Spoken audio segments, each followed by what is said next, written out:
Ladies and gentlemen, the President of the United States, Donald J. Trump, and First Lady Melania Trump.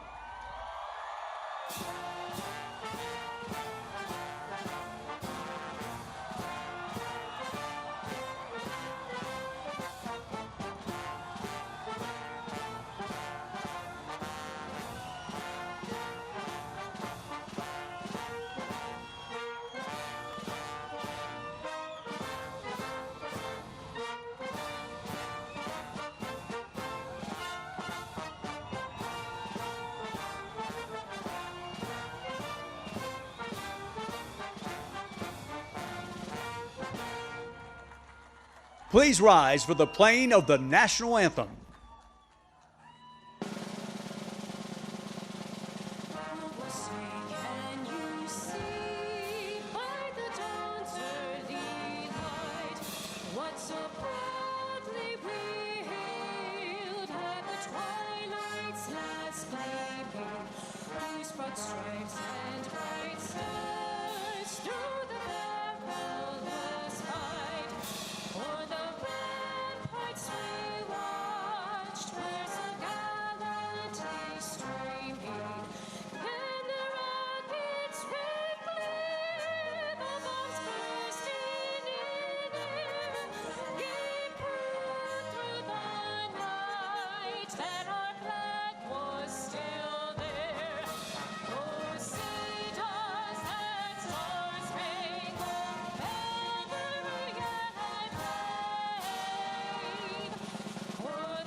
Good evening, everyone. I'm Chief Warrant Officer 2, Ryland Eddington. I am a UH-60 pilot with the South Dakota Army National Guard's Charlie Company, 1st of the 189th Aviation Regiment.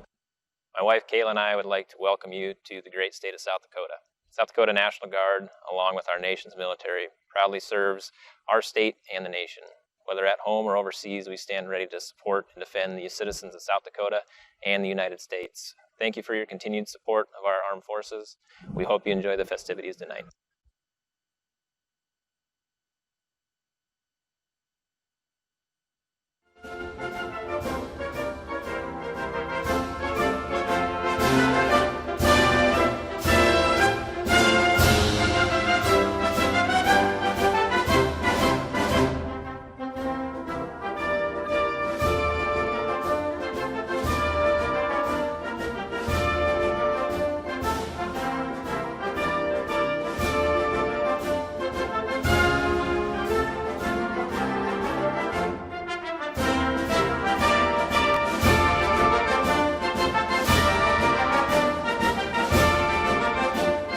Senior Master Sergeant Chad Wynot. I'm the Aircraft Production Superintendent at the 114th Fighter Wing. I grew up in Colton, South Dakota, and I joined the South Dakota Air National Guard in 1992.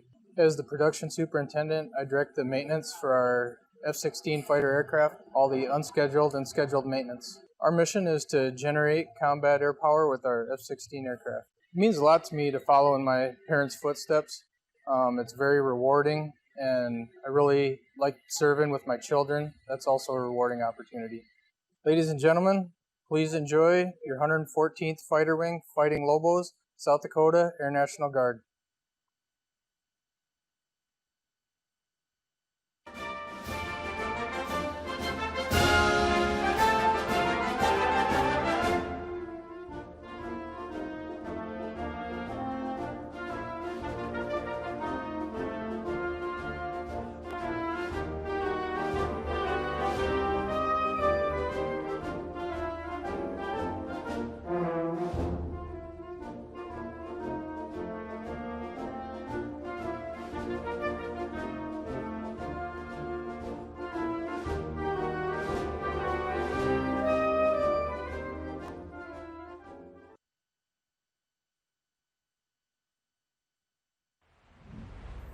Good evening, everyone. I'm Captain Justin Purge Nichols from Pierce, South Dakota. I'm a B-1 bomber pilot and proud member of the world-famous 34th Bomb Squadron Thunderbirds at Ellsworth Air Force Base. I'm Captain Garrett Boom Mack from Rapid City, South Dakota. I'm a B-1 Weapons Systems Officer and proud member of the 37th Bomb Squadron Tigers at Ellsworth. Coming up, you will witness the awesome power of the B-1B Lancer, strategic bomber capable of long-range, long-duration missions with a top speed of 900 miles per hour, carrying the largest payload of both guided and unguided weapons in the Air Force inventory. We hope you enjoy the show. Happy birthday, America.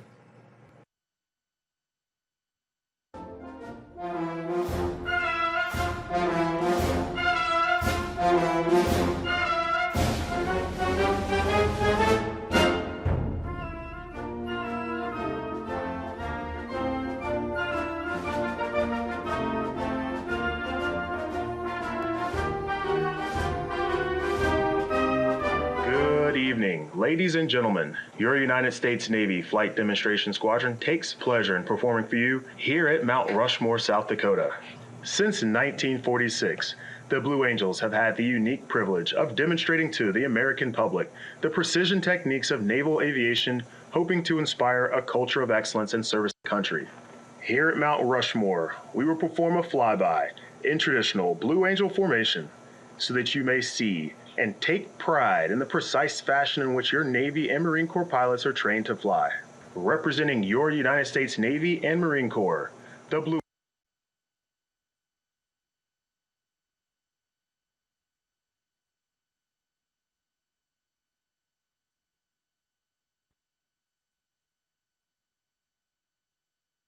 Ceremonies, Mary Hart.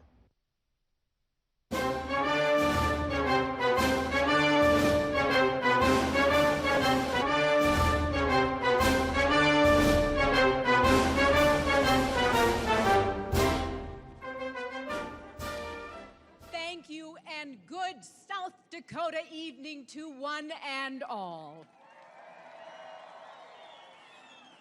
We welcome you, President Trump, our First Lady Melania, and your whole family. There are so many people I want to introduce very quickly, but I want to say thank you, Governor Noem, for making this possible.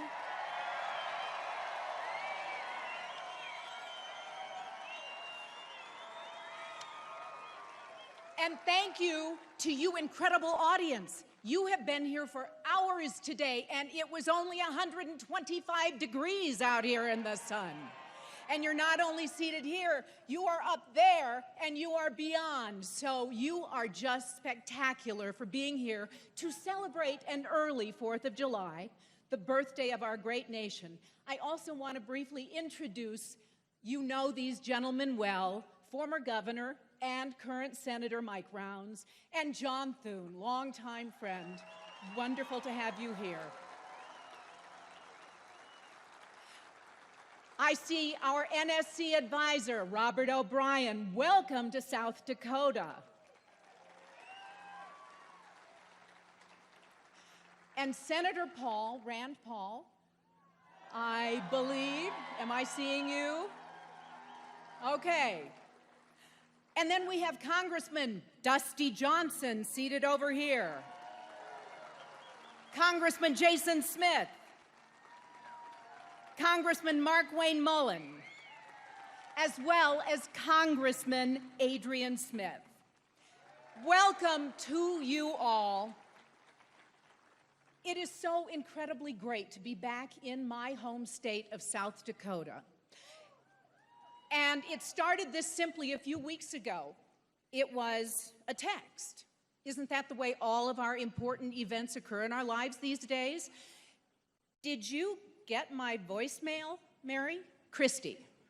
I texted back, no, when did you leave it? Next second, the phone rings. It's Governor Noem saying, hey, Mary, I have a favor to ask of you. Would you consider? And when she explained this glorious night and the plans, I said, are you kidding? I would be so honored, so happy. And let me just tell you that I am incredibly proud to have all of you who are first-timers here, and I know there are people from all over the country visiting, because I've talked to a few of you today. And we're so happy, whether it's New Hampshire or Delaware or wherever you came from, you had a trek. But I know you're happy to be in this great state. I have a long association with Mount Rushmore, and it's making me mad that those guys up there in granite aren't aging. Because, yeah, as a young kid, I was here with my family. And then, as Miss South Dakota, and I thank you. You know what? I woke up at 3 a.m. about a week and a half ago, and I went, do I dare mention that? But yes, because it's important to me. I am so proud of this state and the values that I was raised with here in South Dakota. But I was here as Miss South Dakota in 1970, and the heart attack started when I went, that is 50 years ago. Holy cow. So I am proud of that. In 1991, I had the great joy of co-hosting with fellow South Dakotan Tom Brokaw the rededication and 50th, the golden anniversary of Mount Rushmore. And we were honored by the presence of our 41st president, George Herbert Walker Bush, and our first lady, Barbara Bush. And I'm bringing this up because President Bush, we went fishing that day. We went fishing, the Bushes and the Sugarmans. And I just wanted to offer that I have a tackle box, and I can put a live wriggling worm on a hook in case you and Melania would like to, you know, try to catch a few before you leave or when you come back. I am so honored to be your master of ceremonies tonight, and I know we are all so proud of our men and women in uniform. Wonderful to have you here. We support you, we love you, and we thank you. We're all proud to be Americans. We do live truly in the greatest country in the world. And since I brought up, yes, we do, I remember well the tumultuousness, the tumult, the tragedy, but ultimately the triumph of the 60s. I was growing up then, and those were not easy times for those of you who happen to be old enough like I am to remember. But you know what? That was a terrible decade, but we turned out to be a better nation. And with everything going on now, I know that we can come together, sharing and listening to one another's ideas, and we can yet again become a better nation.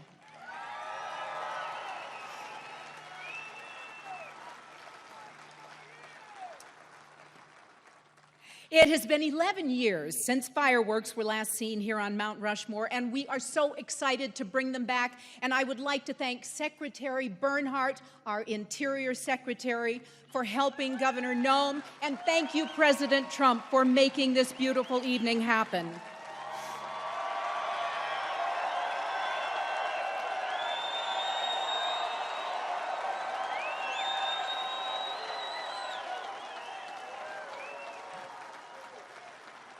And I want to thank all the incredible people who did those flyovers, and I just couldn't help but thinking when we saw Air Force One flying over President Trump, that bird's eye view of the monuments must have been maybe even more spectacular for you than it was for us. But we are so proud that you did both of those flyovers, and we are so proud that you are here.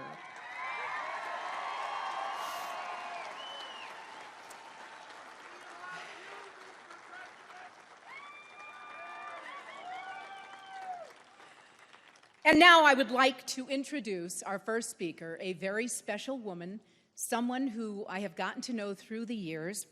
You have gotten to know her, you fellow South Dakotans. She is a leader consistently challenging the status quo and working to make her state stronger for the next generation. She's a lifelong South Dakotan, and from the time she could walk, she worked beside her dad on the ranch. I love her too. In college, she married Brian, another South Dakota farm kid. She first got involved in politics after her father's tragic death, serving as a citizen legislator in the South Dakota State Legislature from 2007 to 2010. Before serving South Dakota in the U.S. House of Representatives from 2011 to 2018. She recently gained national attention for her response to national events, including COVID-19, protests, and efforts to rewrite American history.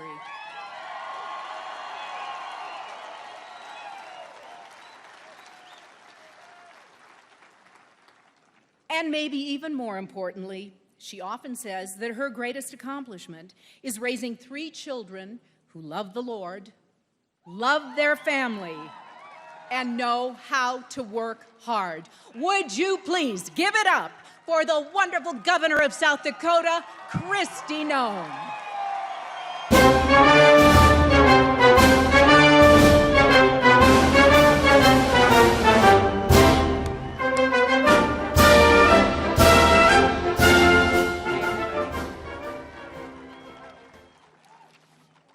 Good evening.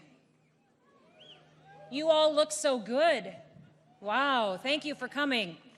Mary, you are just absolutely wonderful. Aren't we proud of Mary Hart?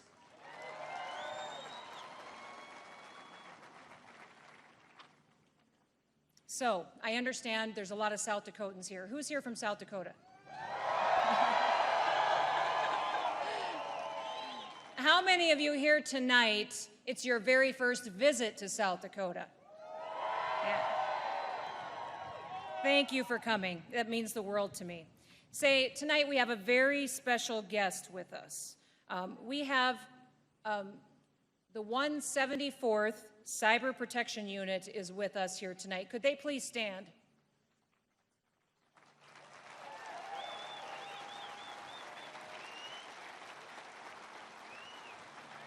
Folks, these soldiers were deployed for 13 months as a part of Operation Enduring Freedom, and they never got a welcome home. So we decided to throw a big party tonight and officially welcome them home and thank them for their service. Would you give them a round of applause?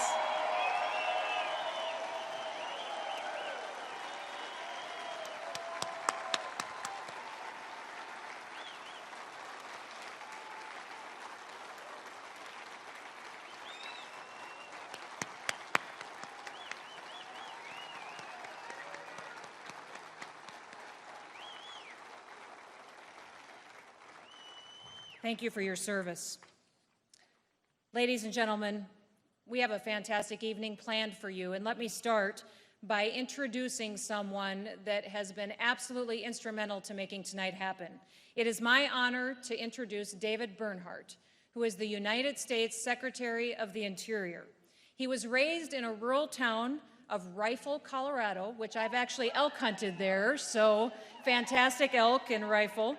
Secretary Bernhardt grew up hunting and fishing on public lands. He also has legal, policy, and administrative experience. He served nearly a decade in senior level positions at the department, including as solicitor and deputy secretary. Under his leadership, the Interior Department has expanded access to public lands. They've advanced American energy independence, strengthened the departmental ethics program, and also delivered billions of dollars in regulatory relief since the very beginning of the Trump administration. We are also honored to have his wife, Jenna, here this evening with us, as well as his daughter, Katie.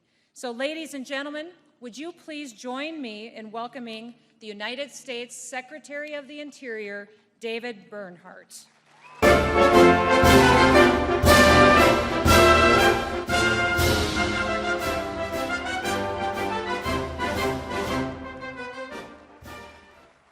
Good evening.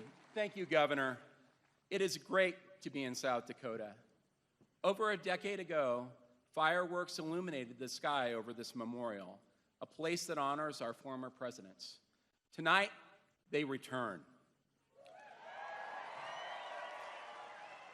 Tonight's celebration would not have been possible without the leadership of President Trump and Governor Noem. They called for a patriotic celebration and an incredible firework display here at Mount Rushmore. Mr. President, First Lady, Governor, members of Congress, and other guests, welcome to Mount Rushmore. This magnificent monument, surrounded by the beauty of the Black Hills of South Dakota, tells the story of the birth, the development, and the preservation of our incredible nation. Few places are more central to the collective American identity than Mount Rushmore. Overlooking us are George Washington, Thomas Jefferson, Abraham Lincoln, and Teddy Roosevelt. These great leaders forged our great nation and preserved it. The Department of the Interior's National Park Service is entrusted as the steward and the guardian of our national parks, monuments, and battlefields, all of which tell American story. This story includes moments of great triumph, as well as setbacks and challenges. Reflecting upon these moments in our history provides solace, rejuvenation, and inspiration to all of us. Please join me in giving a hand of thanks to the wonderful employees of our National Park Service, and particularly those here at Mount Rushmore who have worked tirelessly to put this event on. Thank you.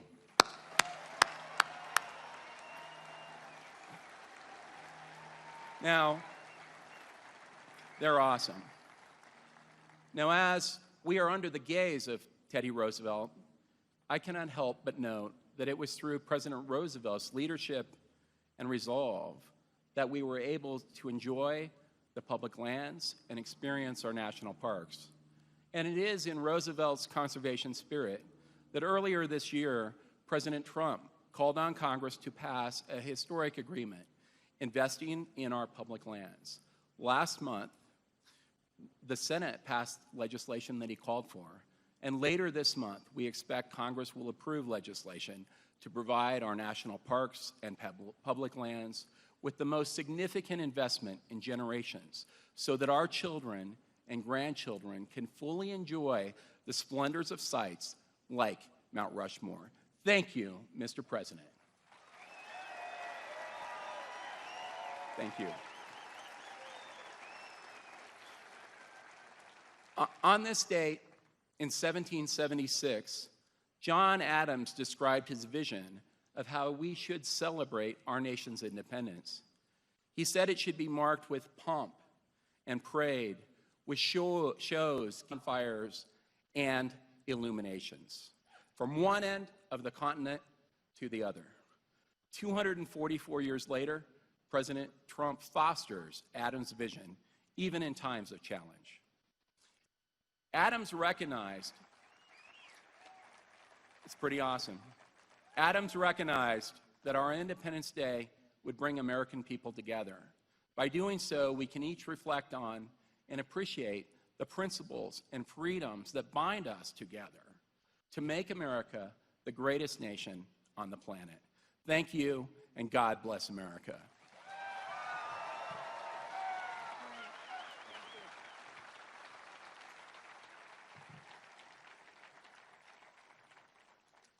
Thank you, Secretary Bernhardt, and thanks to your entire team. This was no small feat, pulling off this evening's events, and you guys were just absolute rock stars in helping us get it accomplished.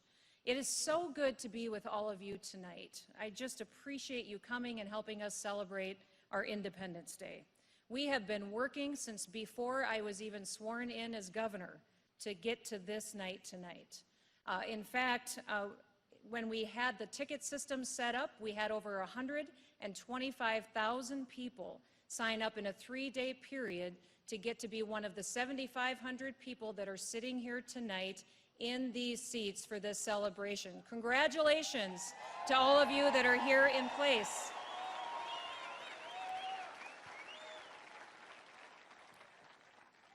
You know, whether you're visiting one of our largest cities or our smaller towns, South Dakota is a state that prides itself on the close-knit nature of our communities.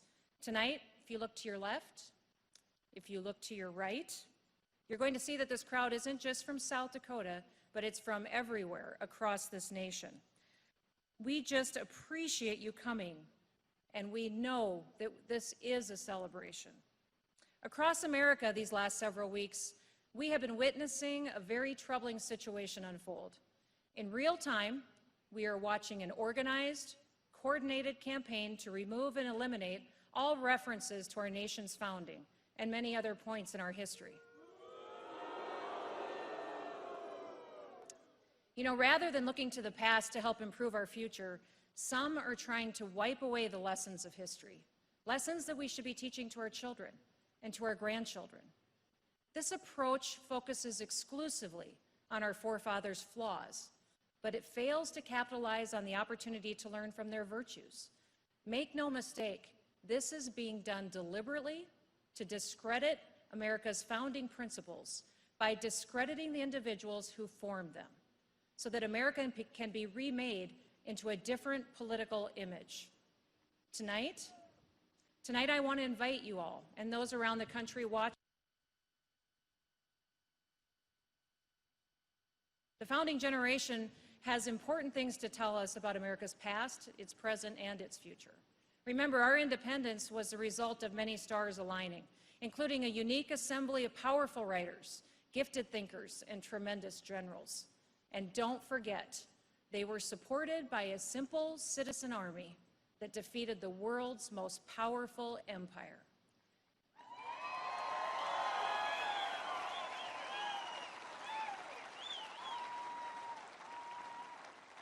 Against all odds and incredible struggle, we can find examples of perseverance, dedication, and commitment to certain fundamental truths. These men did not stage a revolt against the Kingdom of Great Britain for personal gain or for personal power. They did it because they knew they had to, in order to defend their rights to live, work, and worship as they saw fit. You know, following the British defeat, we could have had a king, but instead, we had a man who walked away from his position as commander-in-chief, and then he also walked away from the presidency. These examples, like so many others, rarely make the cut when looking back on their lives, but they undoubtedly serve as an illustration of all that Americans should emulate. Now, towards this effort, the signers of the Declaration of Independence pledged their lives and their sacred honor.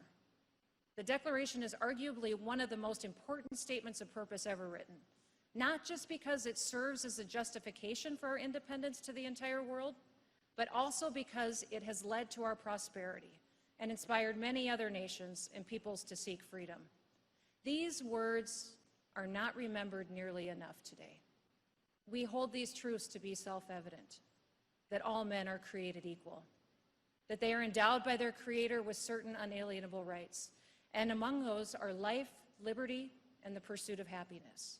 That to secure these rights, governments are instituted among men, deriving their just powers from the consent of the governed. Let us never forget, especially today, that our government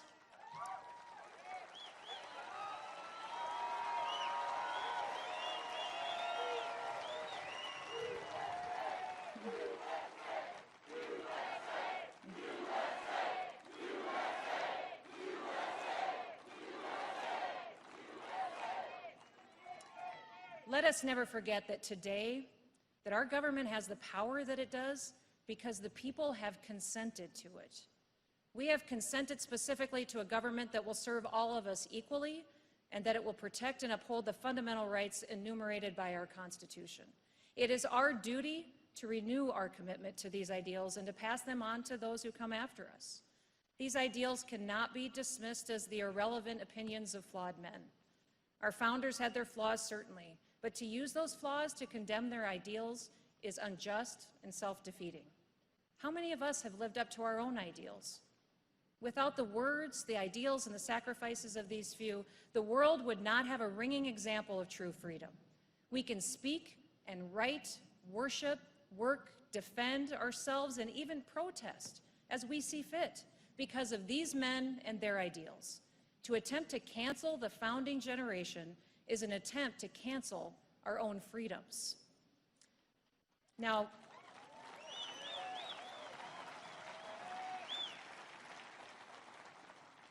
the rich and beautiful lands on which many of us live and in which we're now standing today are the result of men and women searching for more.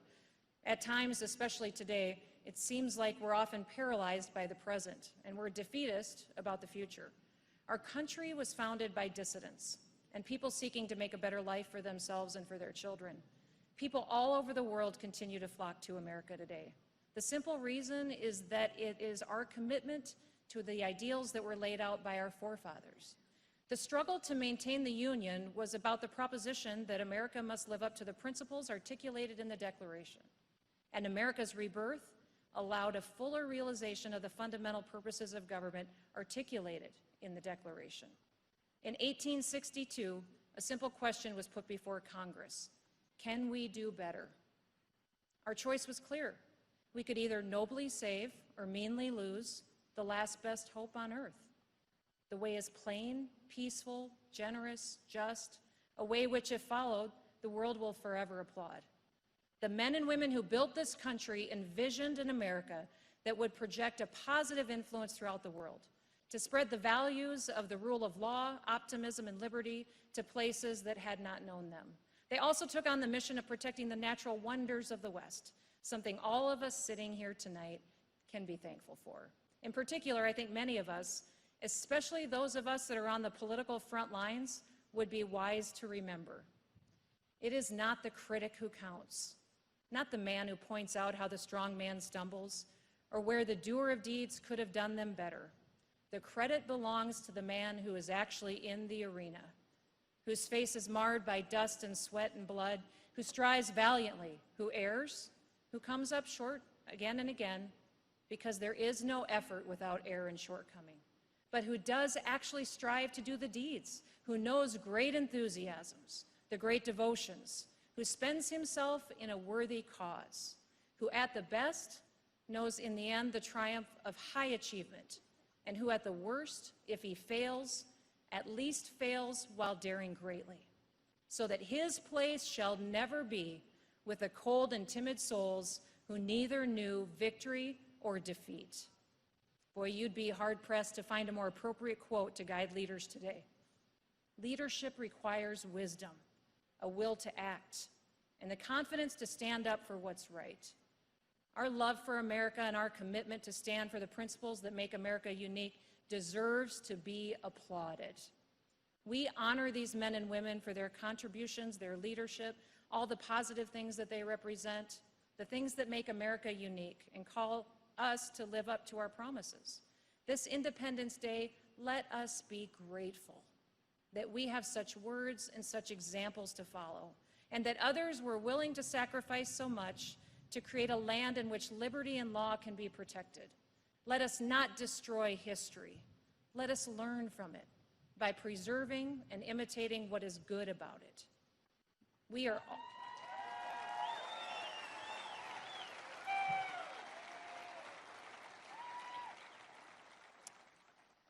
all committed to a country where any person, regardless of their standing at birth, can make anything of themselves. This applied to me. I was just a farm kid. Now I'm the first female governor of South Dakota.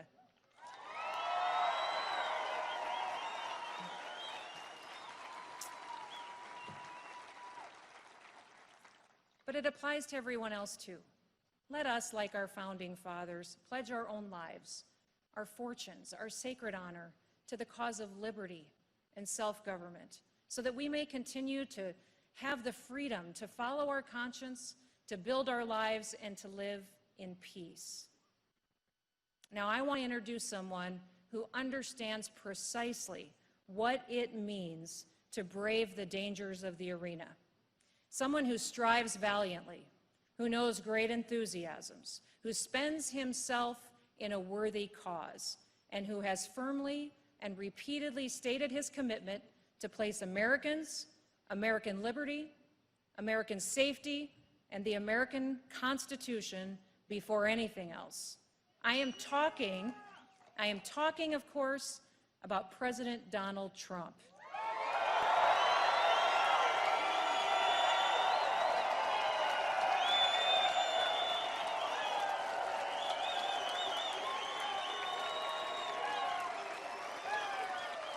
Mr. President,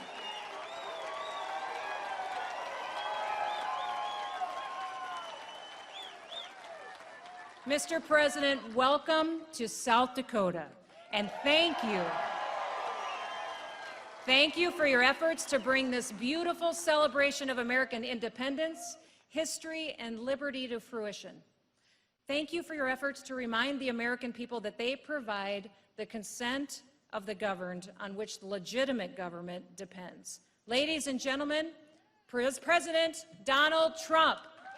And I'm proud to be an American, where at least I know I'm free. And I won't forget the men who died, who gave that right to me. And I gladly stand up next to you, and up next to you, and defend her still today. 'Cause there ain't no doubt I love this land. God bless the USA.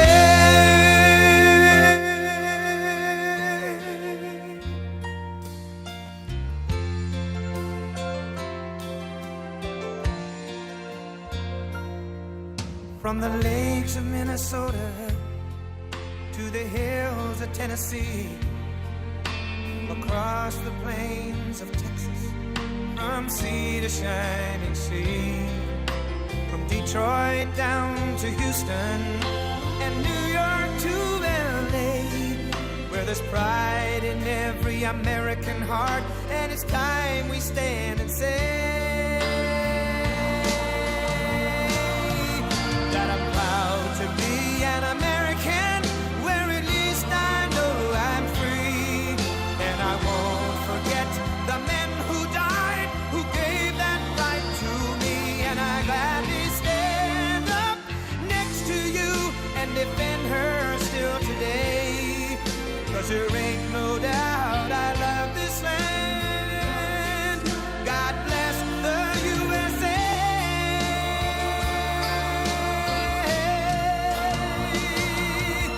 And I'm proud to be an American, where at least I know I'm free. And I won't forget the men who died, who gave that right to me. And I gladly stand up next to you and defend her still today. 'Cause there ain't no doubt I love this land. God bless the USA.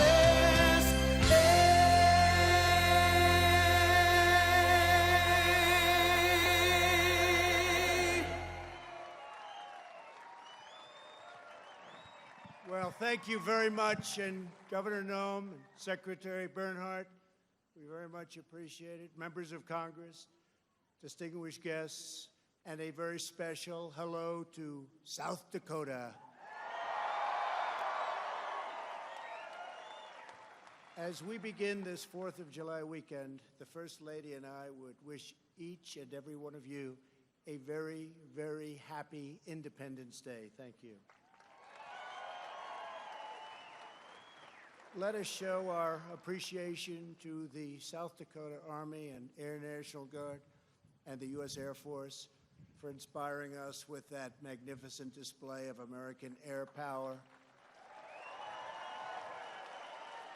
And of course, our gratitude, as always, to the legendary and very talented Blue Angels. Thank you very much.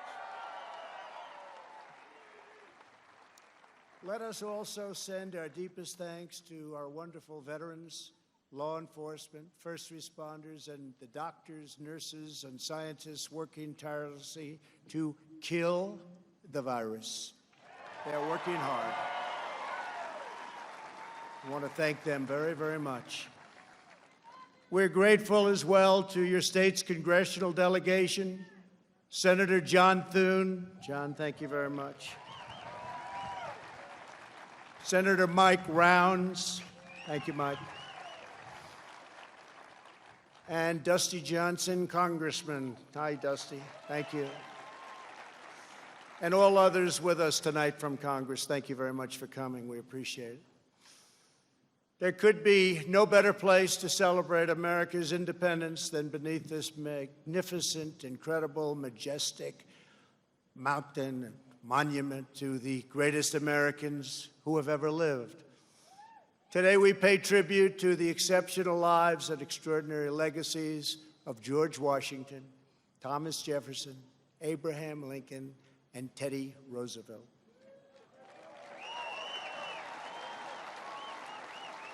I am here as your president to proclaim before the country and before the world, this monument will never be desecrated. These heroes will never be defaced. Their legacy will never, ever be destroyed. Their achievements will never be forgotten. And Mount Rushmore will stand forever as an eternal tribute to our forefathers and to our freedom.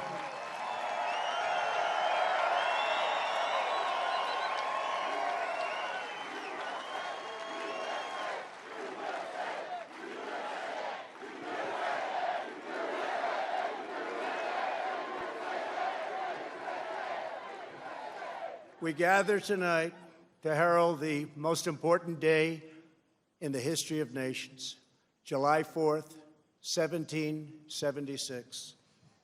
At those words, every American heart should swell with pride.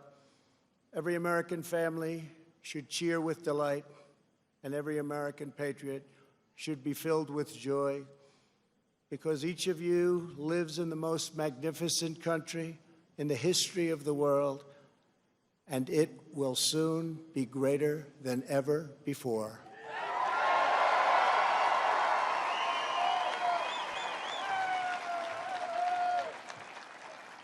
Our founders launched not only a revolution in government, but a revolution in the pursuit of justice, equality, liberty, and prosperity.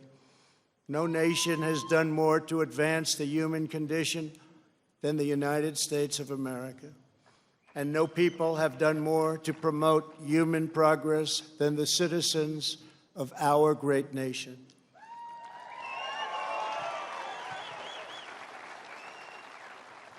It was all made possible by the courage of 56 patriots who gathered in Philadelphia 244 years ago and signed the Declaration of Independence.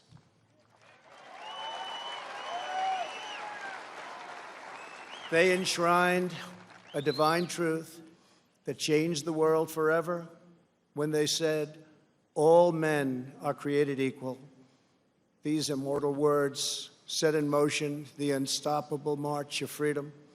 Our founders boldly declared that we are all endowed with the same divine rights given us by our Creator in heaven, and that which God has given us we will allow no one ever to take away, ever.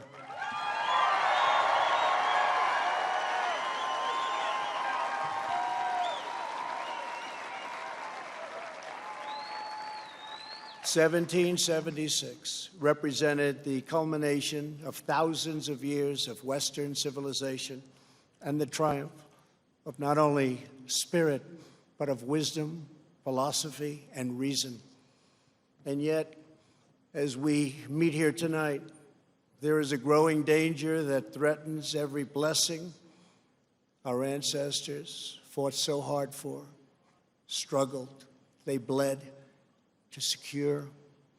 Our nation is witnessing a merciless campaign to wipe out our history, to defame our heroes, erase our values, and indoctrinate our children.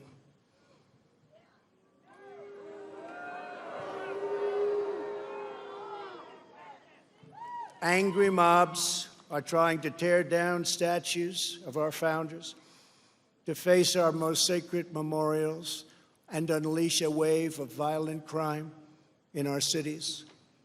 Many of these people have no idea why they're doing this, but some know exactly what they are doing.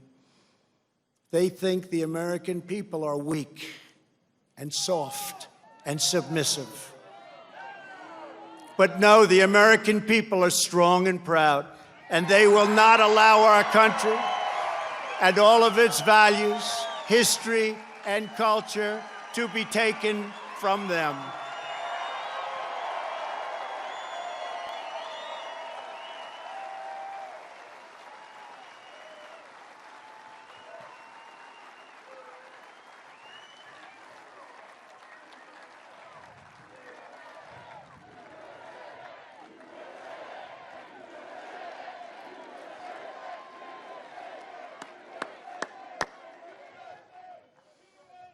One of their political weapons is cancel culture, driving people from their jobs, shaming dissenters, and demanding total submission from anyone who disagrees.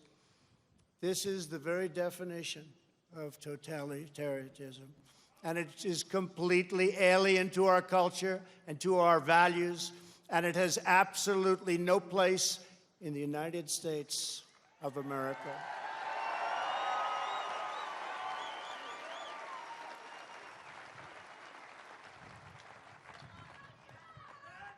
This attack on our liberty, our magnificent liberty, must be stopped, and it will be stopped very quickly. We will expose this dangerous movement, protect our nation's children, end this radical assault, and preserve our beloved American way of life. In our schools, our newsrooms, even our corporate boardrooms, there is a new far-left fascism that demands absolute allegiance. If you do not speak its language, perform its rituals, recite its mantras, and follow its commandments, then you will be censored, banished, blacklisted, persecuted, and punished. It's not going to happen to us. Make no mistake, this left-wing cultural revolution is designed to overthrow the American Revolution. In so doing, they would destroy the very civilization that rescued billions from poverty, disease, violence, and hunger, and that lifted humanity to new heights of achievement, discovery, and progress. To make this possible, they are determined to tear down every statue, symbol, and memory of our national heritage.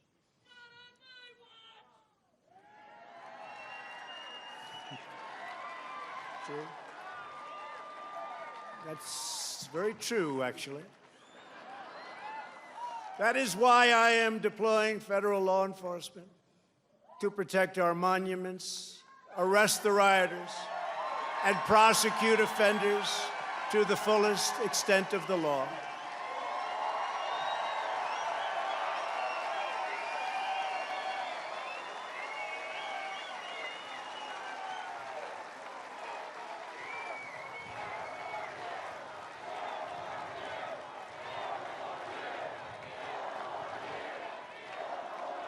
Thank you. I am pleased to report that yesterday, federal agents arrested the suspected ringleader of the attack on the statue of the great Andrew Jackson in Washington, D.C. And in addition, hundreds more have been arrested. Under the executive order I signed last week pertaining to the Veterans Memorial Preservation and Recognition Act, and other laws, people who damage or deface federal statues or monuments will get a minimum of 10 years in prison.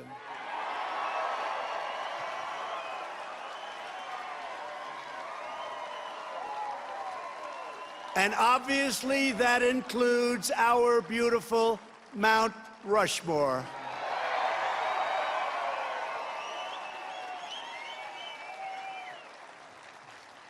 Our people have a great memory. They will never forget the destruction of statues and monuments to George Washington, Abraham Lincoln, Ulysses S. Grant, abolitionists, and many others. The violent mayhem we have seen in the streets and cities that are run by liberal Democrats in every case is the predictable result of years of extreme indoctrination and bias in education, journalism, and other cultural institutions. Against every law of society and nature, our children are taught in school to hate their own country and to believe that the men and women who built it were not heroes, but that were villains. The radical view of American history is a web of lies. All perspective is removed. Every virtue is obscured. Every motive is twisted. Every fact is distorted. And every flaw is magnified until the history is purged and the record is disfigured beyond all recognition. This movement is openly attacking the legacies of every person on Mount Rushmore. They defile the memory of Washington, Jefferson, Lincoln, and Roosevelt. Today, we will set history and history's records straight.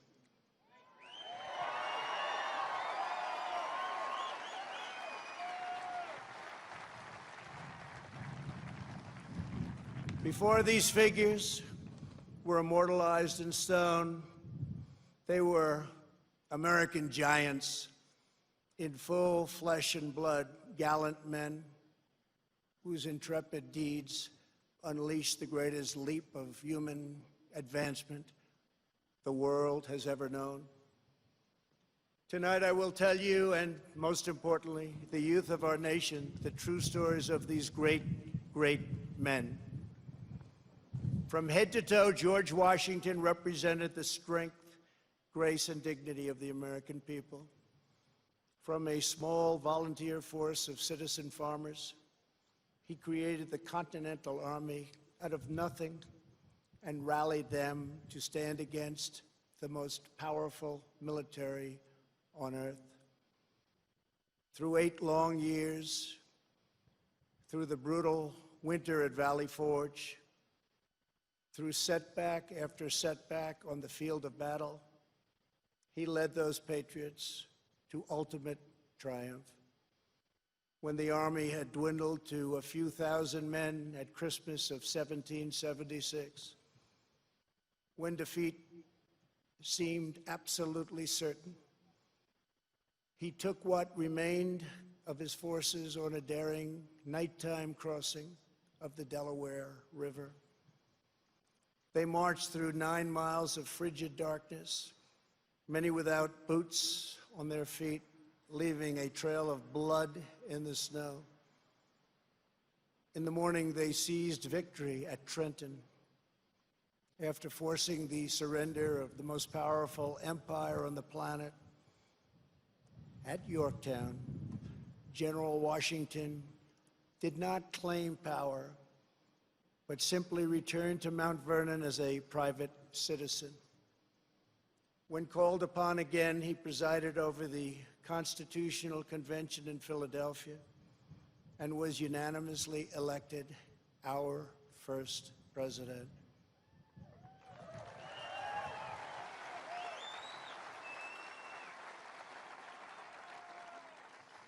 When he stepped down after 2 terms, his former adversary, King George, called him the greatest man of the age.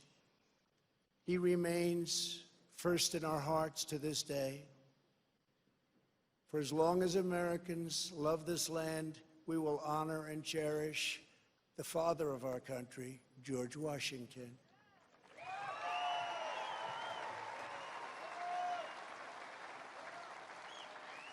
He will never be removed, abolished, and most of all, he will never be forgotten.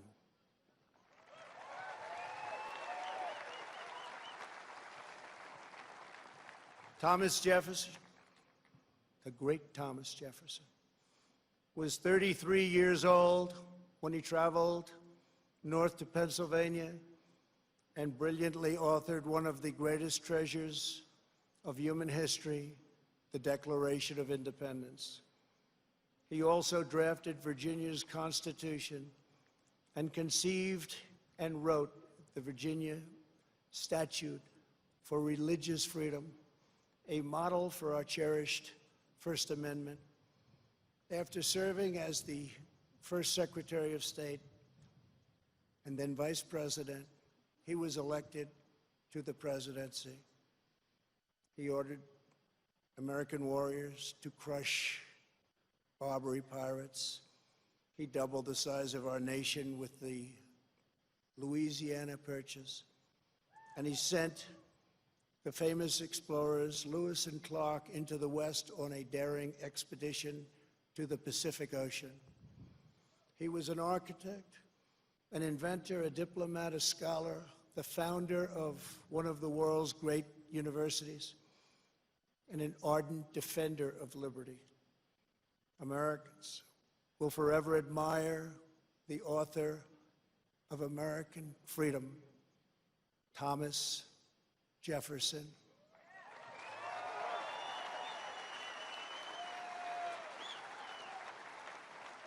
And he too will never, ever be abandoned by us.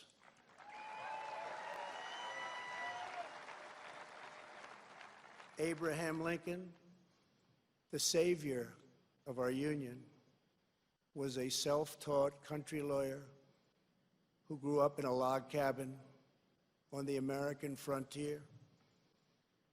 The first Republican president, he rose to high office from obscurity based on a force and clarity of his anti-slavery convictions, very, very strong convictions. He signed the law that built the Transcontinental Railroad. He signed the Homestead Act, given to some incredible scholars as simply defined ordinary citizens free land to settle anywhere in the American West. And he led the country through the darkest hours of American history, giving every ounce of strength that he had to ensure that government of the people, by the people, and for the people did not perish from this earth.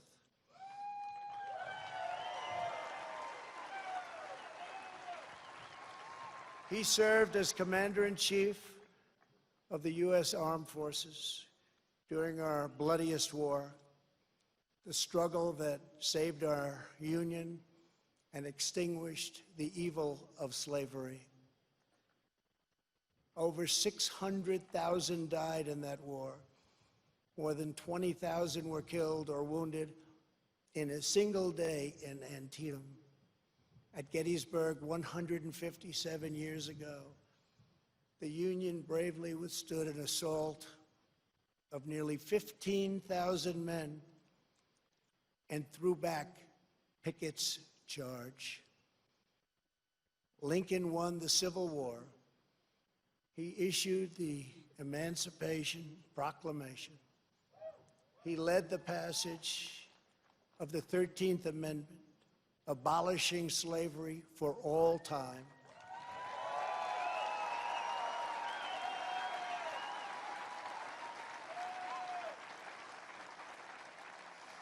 And ultimately, his determination to preserve our nation and our union cost him his life. For as long as we live, Americans will uphold and revere the immortal memory of President Abraham Lincoln.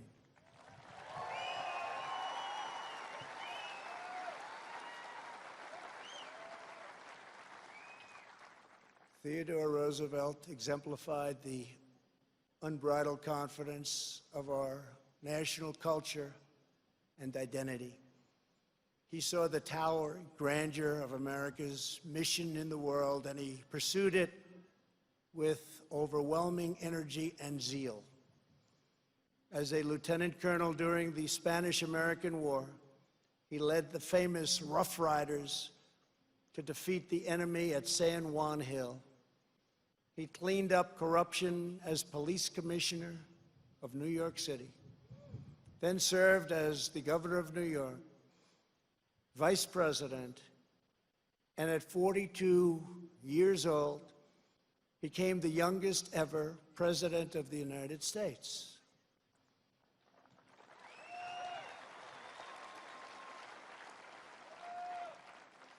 He sent our great new naval fleet around the globe to announce America's arrival as a world power.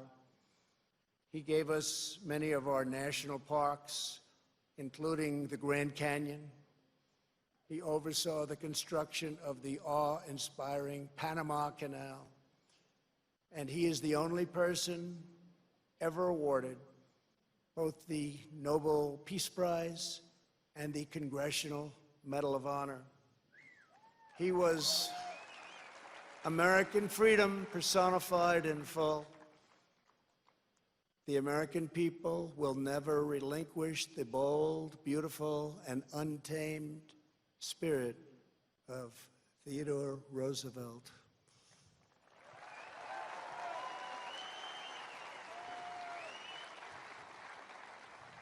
No movement that seeks to dismantle these treasured American legacies can possibly have a love of America at its heart. Can't happen. No person who remains quiet at the destruction of this resplendent heritage can possibly lead us to a better future. The radical ideology attacking our country advances under the banner of social justice. But in truth, it would demolish both justice and society. It would transform justice into an instrument of division and vengeance, and it would turn our free and inclusive society into a place of repression, domination, and exclusion. They want to silence us, but we will not be silenced.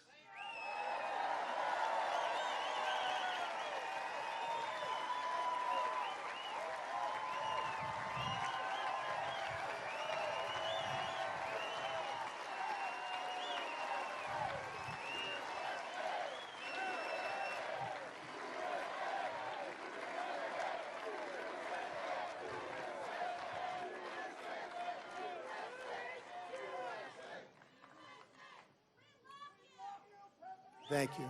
Thank you very much. Thank you very much. We will state the truth in full without apology. We declare that the United States of America is the most just and exceptional nation ever to exist on earth. We are proud of the fact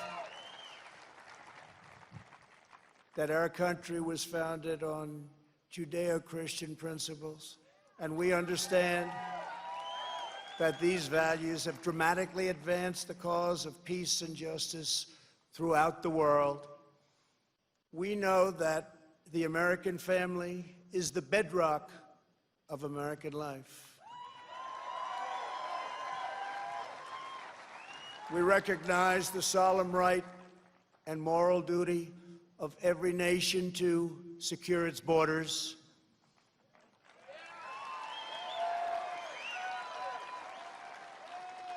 And we are building the wall.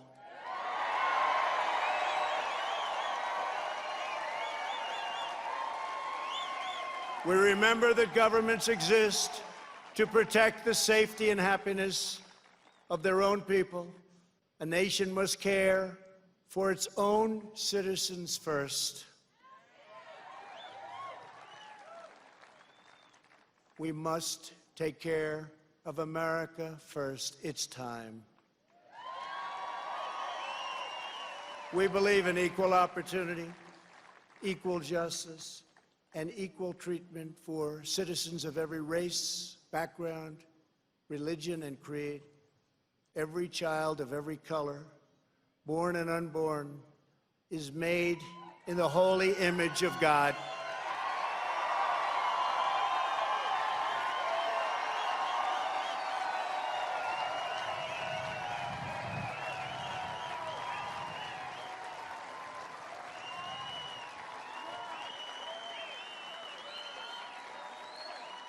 We want free and open debate, not speech codes and cancel culture. We embrace tolerance, not prejudice. We support the courageous men and women of law enforcement.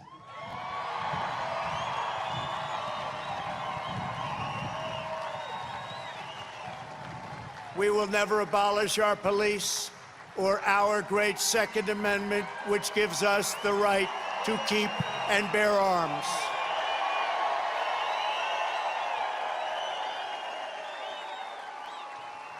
We believe that our children should be taught to love their country, honor their history, and respect our great American flag.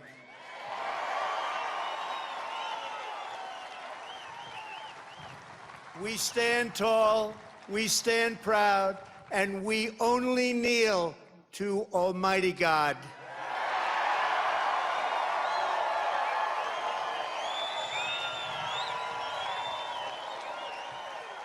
This is who we are. This is what we believe. And these are the values that will guide us as we strive to build an even better and greater future. Those who seek to erase our heritage want Americans to forget our pride and our great dignity so that we can no longer understand ourselves or America's destiny. In toppling the heroes of 1776, they seek to dissolve the bonds of love and loyalty that we feel for our country and that we feel for each other. Their goal is not a better America. Their goal is to end America.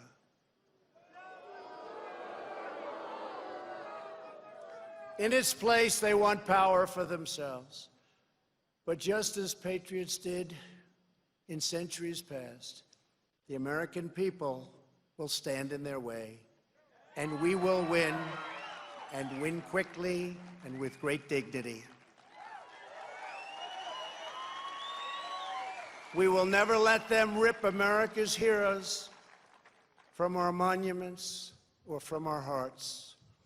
By tearing down Washington and Jefferson, these radicals would tear down the very heritage for which men gave their lives to win the Civil War. They would erase the memory that inspired those soldiers to go to their deaths, singing these words of the battle hymn of the Republic. As he died to make men holy, let us die to make men free, while God is marching on.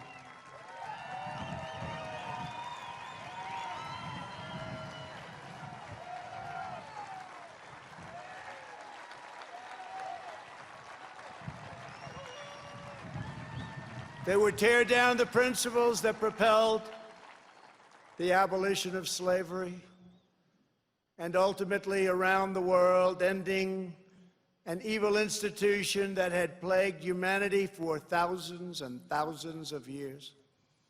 Our opponents would tear apart the very documents that Martin Luther King used to express his dream and the ideas that were the foundation of the righteous movement for civil rights. They would tear down the beliefs, culture, and identity that have made America the most vibrant and tolerant society in the history of the earth. My fellow Americans, it is time to speak up loudly and strongly and powerfully and defend the integrity of our country.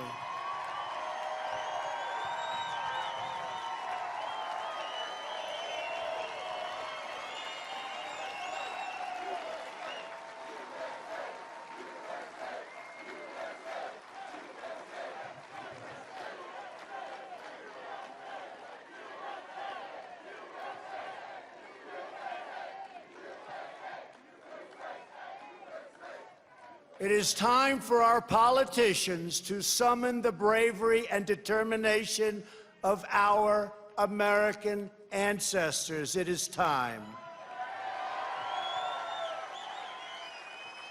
It is time to plant our flag and to protect the greatest of this nation for citizens of every race, in every city, and every part of this glorious land. For the sake of our honor, for the sake of our children, for the sake of our union, we must protect and preserve our history, our heritage, and our great heroes. Here tonight, before the eyes of our forefathers, Americans declare again, as we did 244 years ago, that we will not be tyrannized, we will not be demeaned, and we will not be intimidated by bad, evil people. It will not happen.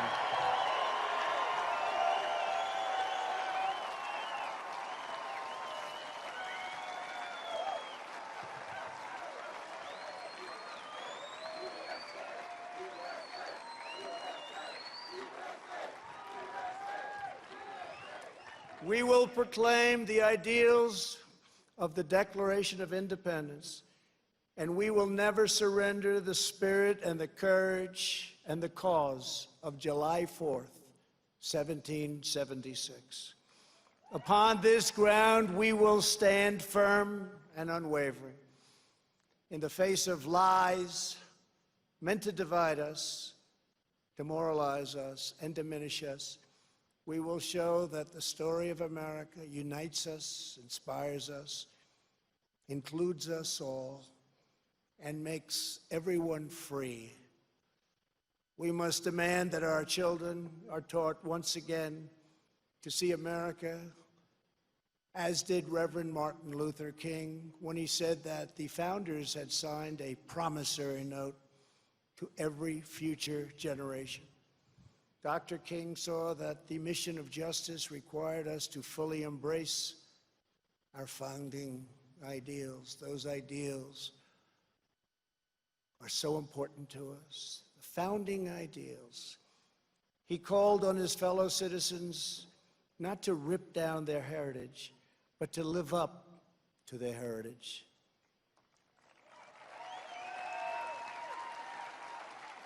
Above all, our children from every community must be taught that to be American is to inherit the spirit of the most adventurous and confident people ever to walk the face of the earth. Americans are the people who pursued our manifest destiny across the ocean, into the uncharted wilderness, over the tallest mountains, and then into the skies, and even into the stars. We are the country of Andrew Jackson, Ulysses S. Grant, and Frederick Douglass. We are the land of Wild Bill Hickok and Buffalo Bill Cody. We are the nation that gave rise to the Wright brothers, the Tuskegee Airmen, Harriet Tubman, Clara Barton, Jesse Owens, George Patton, General George Patton, the great Louis Armstrong, Alan Shepard, Elvis Presley, and Muhammad Ali. And only America could have produced them all. No other place.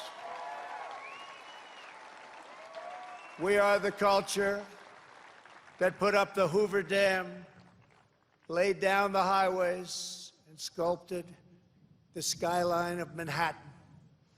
We are the people who dreamed a spectacular dream. It was called Las Vegas in the Nevada desert. Who built up Miami from the Florida marsh, and who carved our heroes into the face of Mount Rushmore.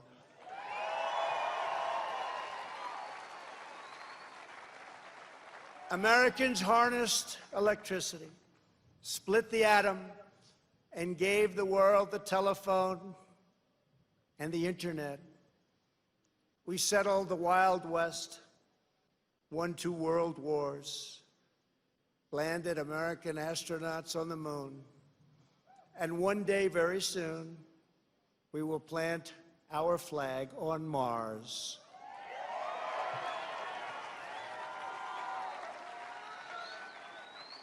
We gave the world the poetry of Walt Whitman, the stories of Mark Twain, the songs of Irving Berlin, the voice of Ella Fitzgerald, the style of Frank Sinatra, the comedy of Bob Hope,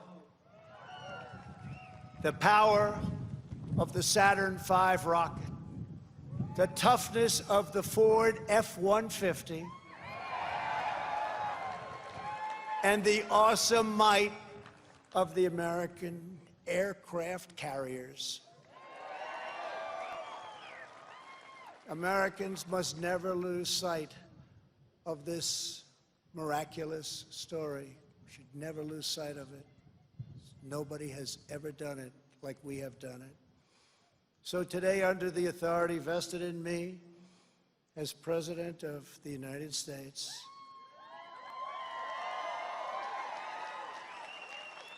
I am announcing the creation of a new monument to the giants of our past.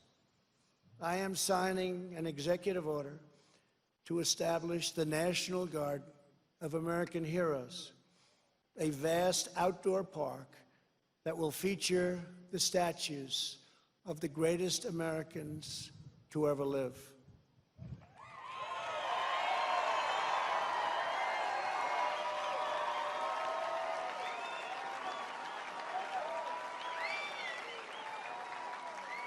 From this night and from this magnificent place, let us go forward united in our purpose and rededicated in our resolve. We will raise the next generation of American patriots. We will write the next thrilling chapter of the American adventure. And we will teach our children to know that they live in a land of legends, that nothing can stop them, and that no one can hold them down. They will know that in America, you can do anything, you can be anything, and together we can achieve anything.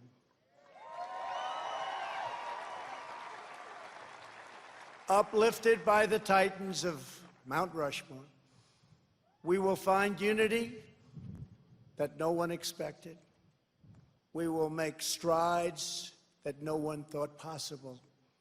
This country will be everything that our citizens have hoped for so many years, and that our enemies fear, because we will never forget that the American freedom exists for American greatness, and that's what we have, American greatness.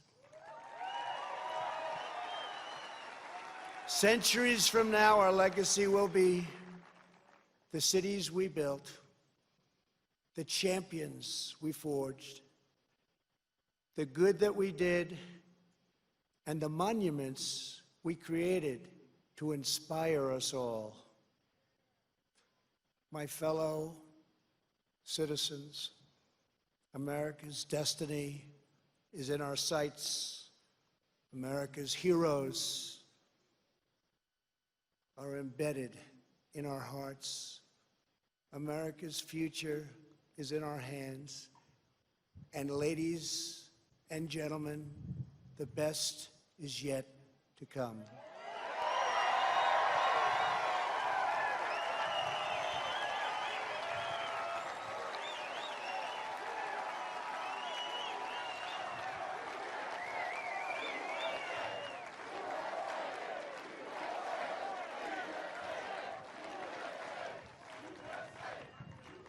This has been a great honor for the First Lady and myself to be with you. I love your state. I love this country. I'd like to wish everybody a very happy 4th of July. To all, God bless you. God bless your families. God bless our great military. And God bless America. Thank you very much.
Ladies and gentlemen, and Americans of all ages, welcome to South Dakota's Mount Rushmore Fireworks Celebration.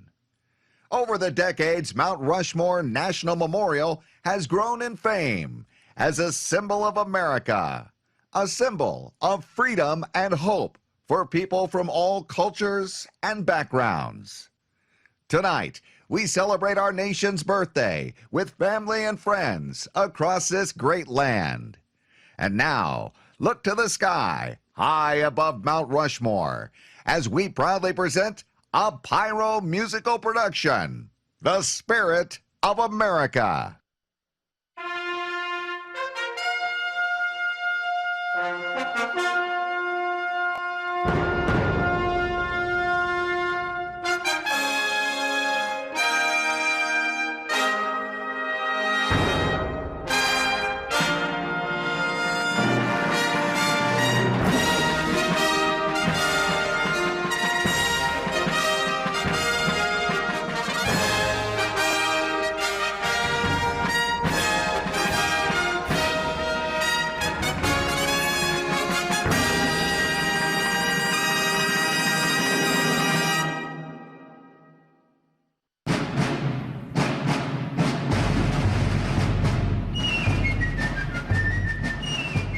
The preservation of the sacred fire of liberty and the destiny of the Republican model of government are justly considered as deeply, perhaps as finally stalked, on the experiment entrusted to the hands of the American people.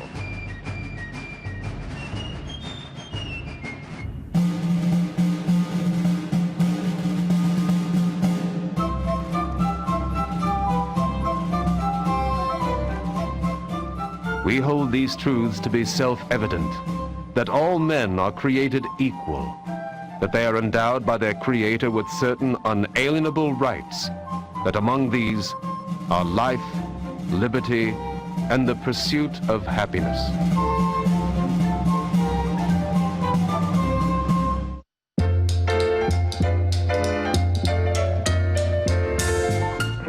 The great fundamental issue now before our people can be stated briefly.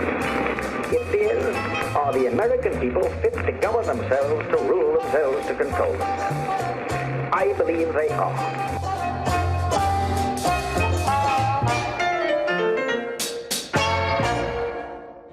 That this nation, under God, shall have a new birth of freedom, and that government of the people, by the people, for the people, shall not perish from the earth.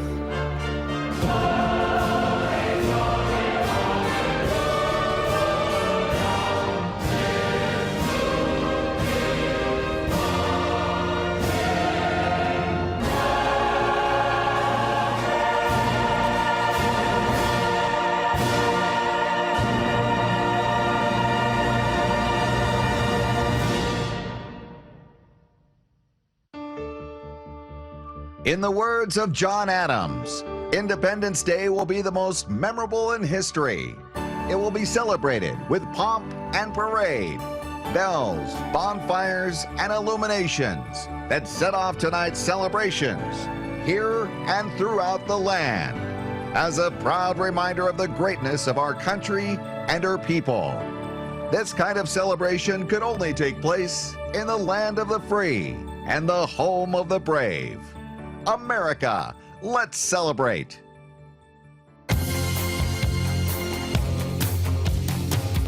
Everywhere around the world, they come into America. Got a dream to take them there. They come into America.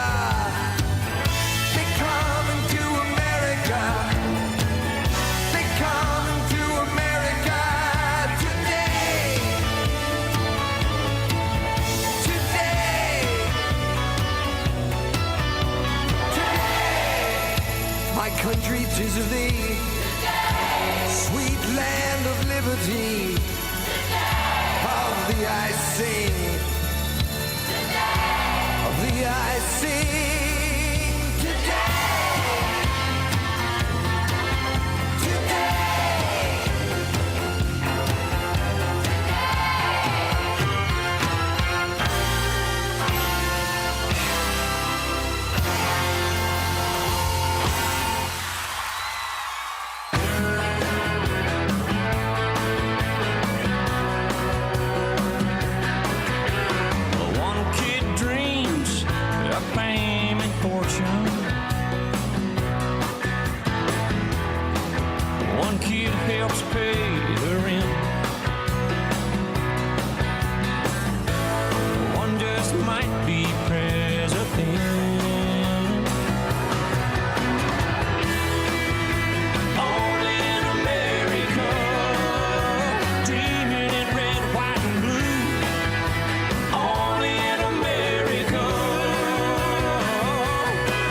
served in the army. Well, he lost his right eye, but he flew a flag out in our yard. Till the day that he died, he wanted my mother, my brother, my sister, and me to grow up and live happy in the land of the free. Now this nation that I love is falling under attack. A mighty sucker punch came flying in from somewhere in the back. Soon as we could see clearly through our big black eye, man, we lit up your world like the 4th of July. Hey, Uncle Sam, put your name at the top of his list, and the Statue of Liberty started shaking her fist, and the eagle will fly, and it's gonna be hell when you hear Mother Freedom start ringing her bell, and it'll feel like the whole wide world is raining down on you. I'm brought to you courtesy of the red, white, and blue.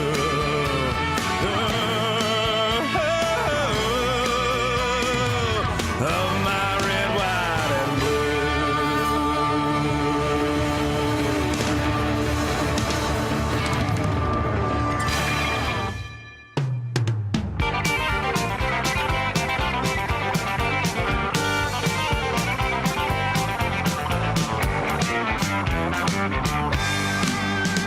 From the Sound up in Long Island out to San Francisco Bay, and everything that's in between them is our home.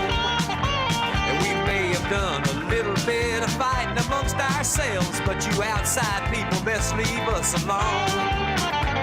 Cause we'll all stick together, and you can take that to the bank.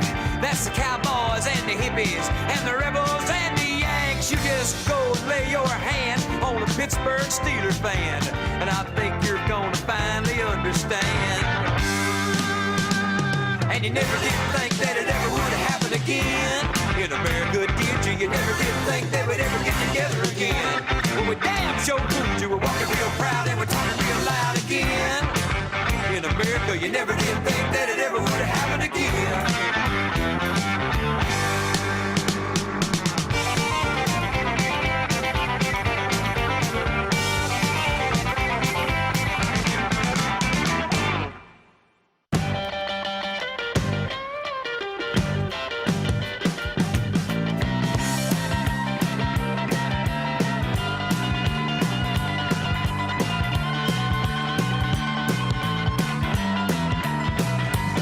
Looking high for a dime, searching for a corner cafe.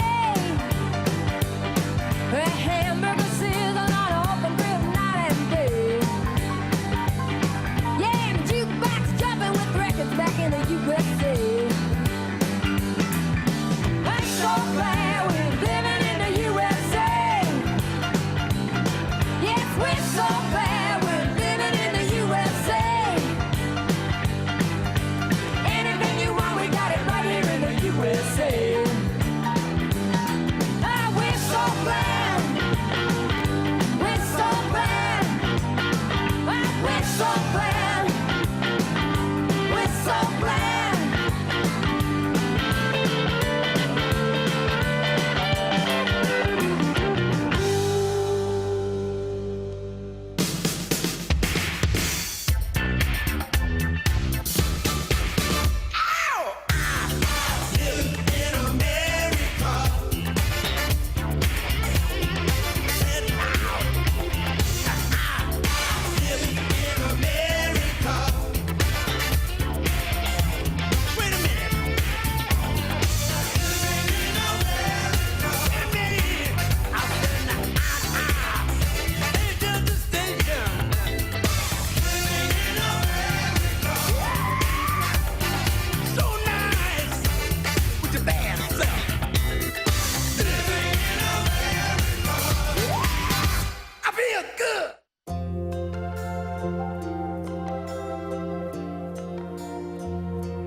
If tomorrow all the things were gone I'd worked for all my life, and I had to start again, with just my children and my wife.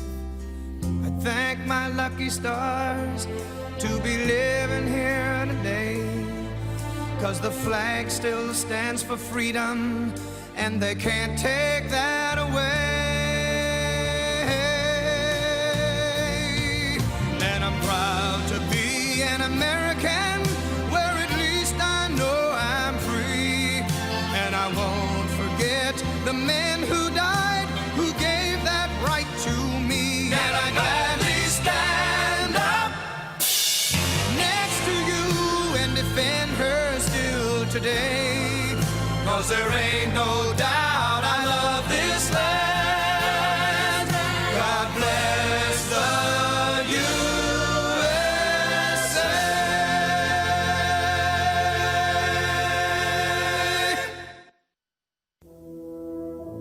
The spirit of America continues as we pay tribute to our nation's true superheroes. We salute the brave men and women of our armed services who are defending our freedoms around the world so that we can celebrate our independence in this great land we call America. We also recognize all of our healthcare workers and first responders. Thank you for keeping us all safe.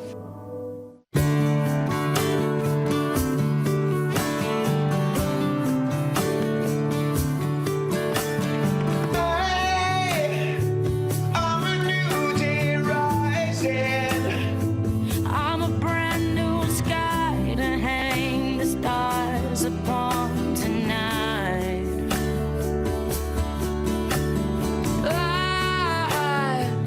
I'm a little divided.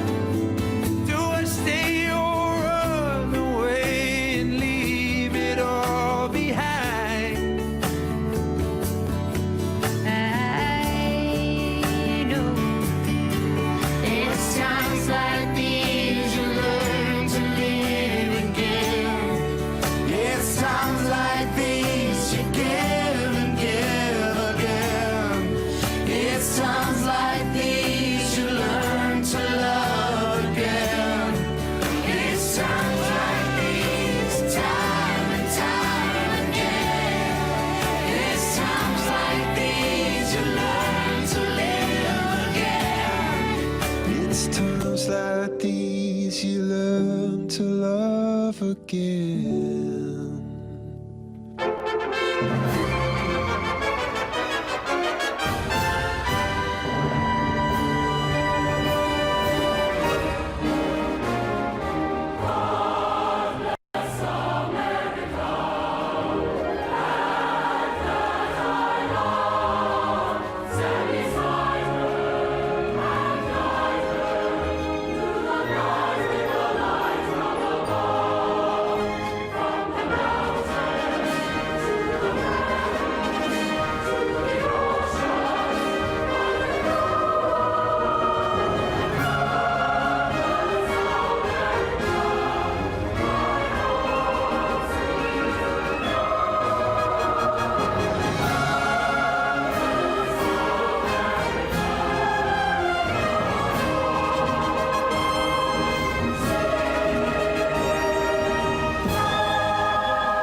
Come on, Ray.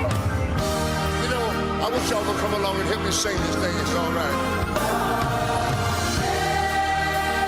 America. America. Oh, how I love you, America. America. Where's my God? Well, my God, He done shed His grace on me. Y'all don't love me for it, 'cause He cried like a, He told me what. Said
To close out tonight's show, the United States Air Force Academy Band playing Battle Hymn of the Republic.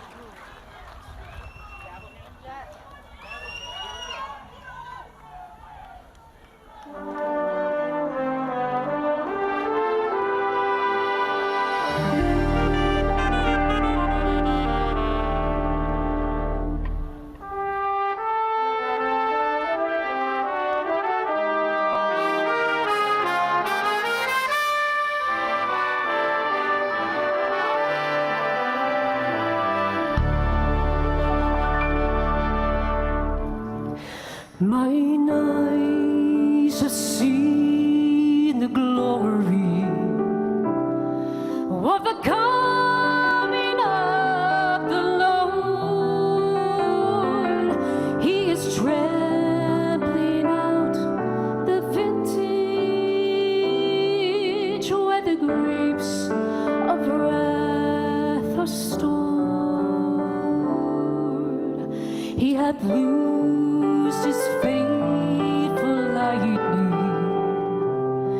of his terrible swift sword. His truth is marching on.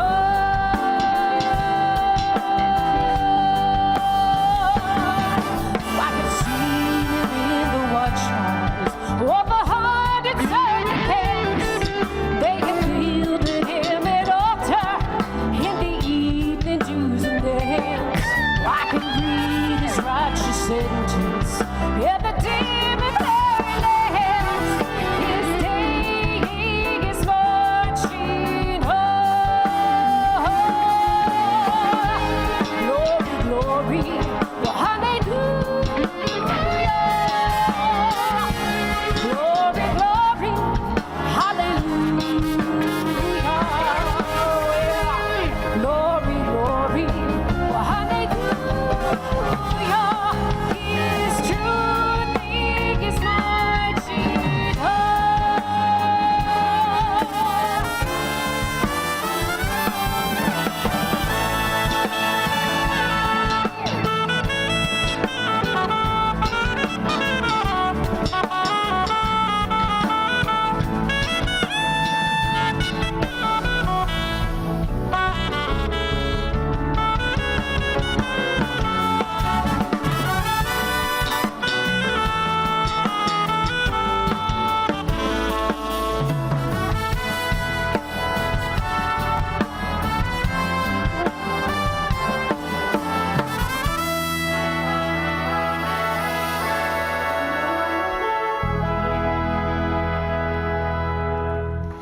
In the beauty of the living Christ was born across the sea, with the glory in his bosom that transfigures you and me,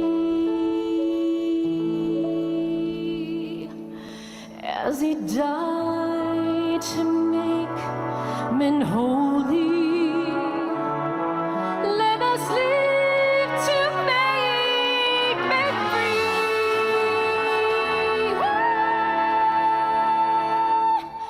While guarding his marching on. Glory, glory, hallelujah.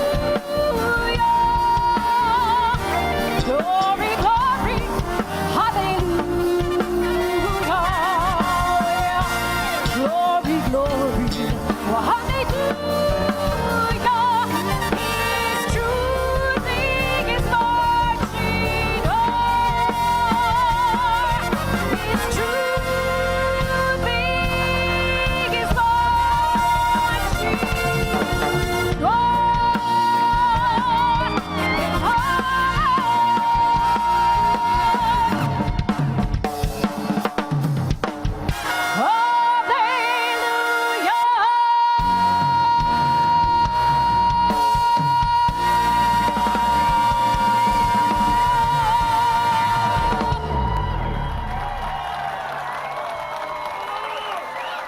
Ladies and gentlemen, thank you for attending tonight's event. Please remain seated for the departure of the official party.